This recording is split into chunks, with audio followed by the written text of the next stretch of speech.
gonna do like that? Alright. Hey, what's up? This is Blair Wingo. What's up, y'all? Man, this is Blair Wingo. Does it look like all shiny and stuff? Does it look okay in there?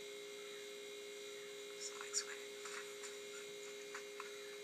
I'm a full-time inner-city missionary. I'm a full-time inner-city evangelist. I'm a full-time inner-city missionary. I get up every day and go give them that gospel. That girl's in Africa, like, wow. You do missions in Africa?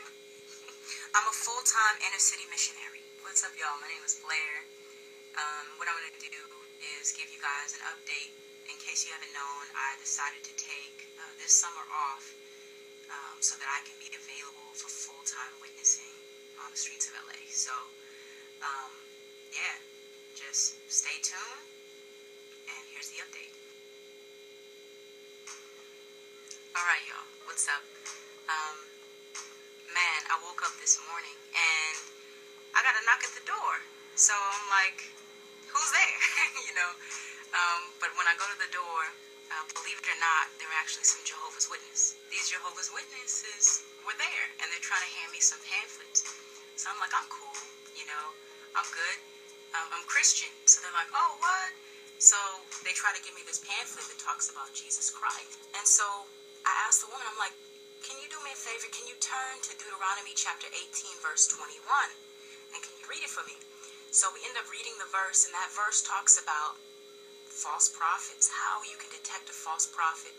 That what they say, if what they say is not true, then Jehovah, that's what it says in the New World Translation, Jehovah is not with them cats. Then I take her through the history of how there's so many prophecies that the Watchtower, you know, has spoken that has not come true.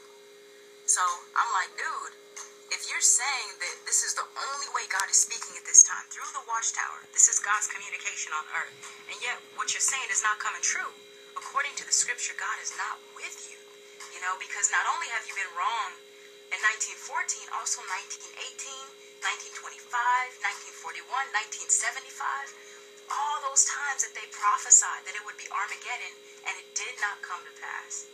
And so the woman who was before me, like, she was kind of shook, like, man, I never heard about these dates. And I was like, yeah, I'm sure you haven't, because I know they're not telling you about this, you know, but if you do the research, it's there.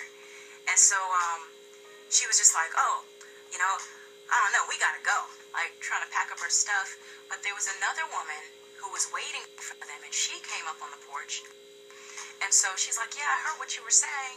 And she just tried to, like, go around it by saying that, you know, the people who spoke these prophecies were not perfect, you know, that they were jumping in presumption. And so I told her, I was like, okay, but that doesn't mean that you're still false. Like, understand that you're still saying that you are a prophet, like Ezekiel, it says in the Watchtower. And you're bringing forth false prophecies. And then I've been doing research on their leader, Charles Taze Russell. And I told her, I said, if you go to his gravesite, you'll find a pyramid that's there. And the reason that pyramid is there is because on the side of that pyramid, there's Watchtower symbols as well, Mason symbols. Because this dude was like indulging in the occult. And it was so obvious. And even there's a cat like Johannes Gruber, who was married to a medium, in contact with demon spirits, and actually came up with a translation of the Bible.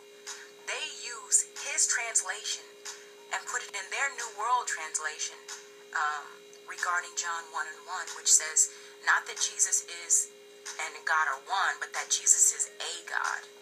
So I told her, like, look at all the history, you know, like, of the occult that's there, and the demon spirits that's there, and the Watchtower has time and time again tried to deny it. And I believe it's in, actually I'm sure it's in 1980, where the Watchtower admitted and said that they didn't know until 1980 that Johannes was involved in the occult. But yet, in the Watchtower in 1956, they wrote a statement about it. The fact that they knew he was in contact with demon spirits and continued to use that translation. Like, come on. The the reason why that this is so important is because Jehovah's Witness, they put a lot of weight in the Watchtower. And I have a quote from the Watchtower, May 1st, 1957. It's page 274. It says, "If we are to walk in the light of truth, we must recognize not only Jehovah God as our Father, but his organization, which is the Watchtower, as our mother." Like, I mean, that just shows how they're relying on this organization, pretty much like God, in a sense. This is the only way God is communicating to anyone at this time.